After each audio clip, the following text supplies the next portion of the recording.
grande passado, que a espécie que eu estudei formava um binômio. Há um tempo atrás pensou em nos dizer que, olhando a estrutura, se agrupou. O quê? Classificou a sua maneira, sobrinha a tempo a espécie inteira.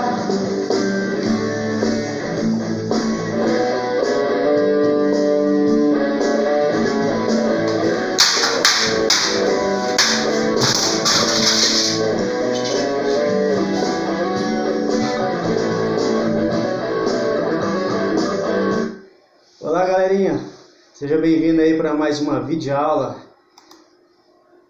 Hoje o tema classificação científica, nomenclatura científica, né, para ser mais específico. Mas antes aí, vale lembrar, meu nome é Charles, né, professor Charles. Quero mandar um abraço aí rápido, tá, para os meus contemporâneos, que hoje é aniversário da cidade, 9 de abril, Mogi Guaçu, comemorando mais um ano de história. Um grande abraço para todos aí da região também que está curtindo, está se inscrevendo, né? Pessoal de Aguaí, pessoal de Mojimirim, Jaguariúna, pessoal até de outro estado, né?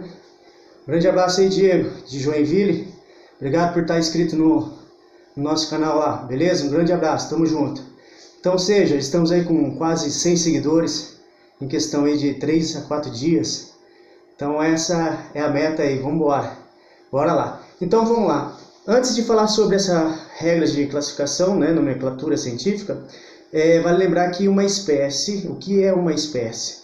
É quando os seres são semelhantes e quando eles cruzam, produzem descendentes férteis. Então, ou seja, para que seja considerado da mesma espécie, tem que produzir um descendente e esse descendente tem que no futuro também poder gerar filhotes ou filhos, né, no caso da nossa espécie, beleza? Então vamos lá. Quem que propôs essa ideia, né? Foi Linneu. E o porquê disso? Então imagina a seguinte situação.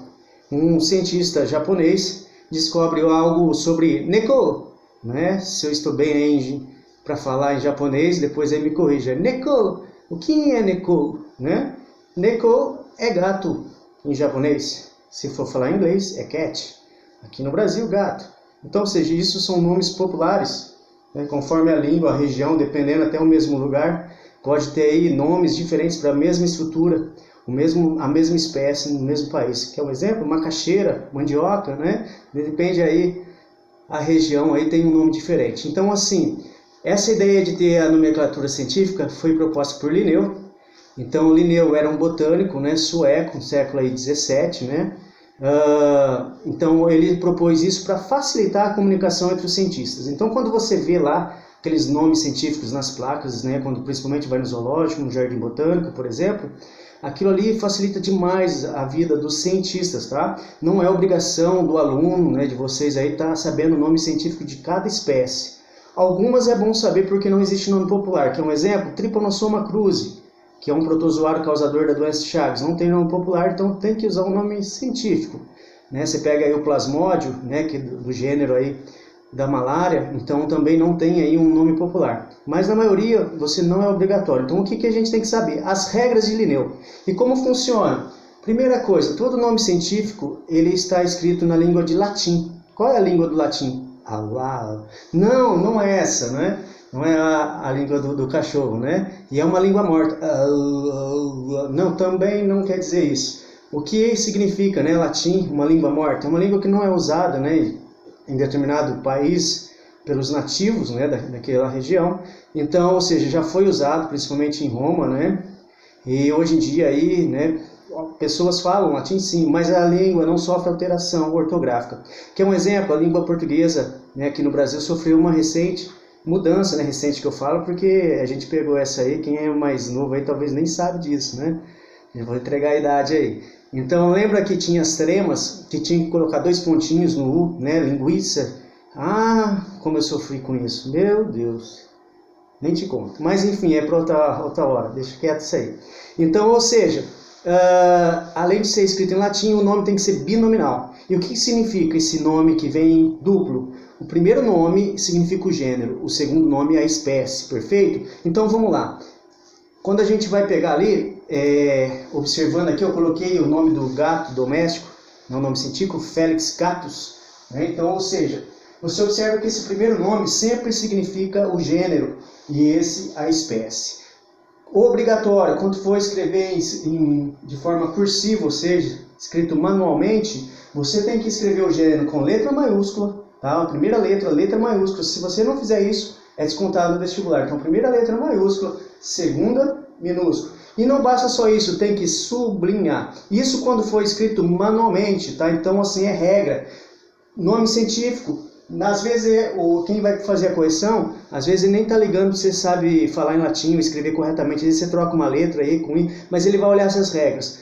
Lembrando, a primeira letra maiúscula e a segunda que vem da espécie seria com letra minúscula. E sublinhado, sublinha a tempo, como disse na canção aí no início, né? Então tem que sublinhar os dois nomes, isso é regra, então tem que ser usado. Já se for digitalizado, ou seja, você for fazer um trabalho, então isso é mais para trabalho, né? E caso com a questão aí de prova de primeira fase, que são questões objetivas, vai vir lá digitalizado. Então assim, não precisa necessariamente sublinhar, é uma opção. Mas tem que estar o quê? Itálico ou negrito. Itálico é essa letra aqui que tem um ângulo, né? Então você vê que ela é um pouquinho deitada. E o negrito aí é uma letra mais escura. Então assim, não é necessário obrigatoriamente sublinhar. Se você fizer, tá certo. Se não fizer, tá certo também. Mas manualmente tem que sublinhar. Não esqueça disso, tá? Então, ou seja, para estar finalizando isso aí, né? Porque já estamos aí passando 7 minutos do vídeo. Outras regras, tá ok? Quando você vai fazer um texto e aí você coloca o nome da espécie científica, então, por exemplo, Felix Catus, e aí você vai escrever esse nome pela segunda vez no mesmo texto, você pode abreviar o gênero. Então fica lá F. Catus. Né? Repare que aqui está em itálico porque está digitalizado. Lembrando que se for manual, você tem que sublinhar. Não esqueça disso, tá? Então manualmente tem que sublinhar. Letra cursiva, sublinha. Não esquece. Primeira letra maiúscula, segunda minúscula. Não é difícil esquecer, hein? Vai tirar nota 10 no vestibular. Já na questão outra, que agora é um macete que eu vou passar para vocês, que é o SP no lugar da espécie.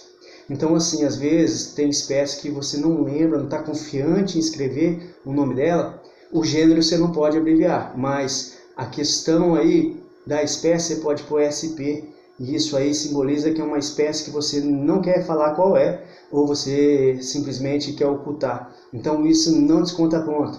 Por exemplo, plasmódio. Existem aí 4 tipos de plasmódio, né, causador da malária. E aí falcíprio, vivax e assim vai. Ah, mas eu não lembro escrever vivax. Então coloca o SP. Mas não esquece de sublinhar porque você está escrevendo manualmente. Beleza, galera? Se vocês gostou aí, não deixe de seguir o canal. Tamo junto, tá? Vamos lá. Um grande abraço no coração e Bio Show!